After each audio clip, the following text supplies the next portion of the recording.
just have to find a beach. You think it's gonna work? I think that'll work. Yeah, I think that's gonna hold. Jim, you think that's gonna work? I do, yeah. Bob, you think that's gonna work? It doesn't matter. You're Lake Powell. What's the worst thing? You get to stay overnight here? Yeah, exactly. We'll Come just on. camp out here. Yeah. I found a nice couple coves you could go into. Ryan can ride nut to butt with us.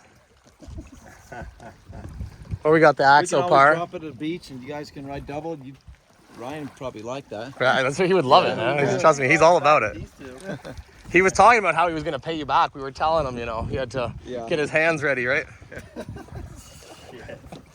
Yeah, that's, told him not, it's- that's not going to work. We told him it's an expensive repair. You're gonna have to give him an extra little something on top. Yeah, all that payment goes to Jim. didn't we talk about that beforehand? Yeah.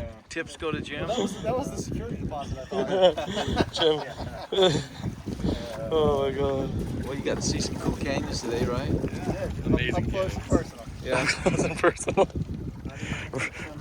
Ryan got to almost kiss one. He got me all right. Could be worse. Yeah, it makes it memorable, you know. Oh yeah. Every time we come here, It's just machines. It's just parts. I mean, it's just as long as you're safe, It's just money. that's the most important thing. What do you do in this situation?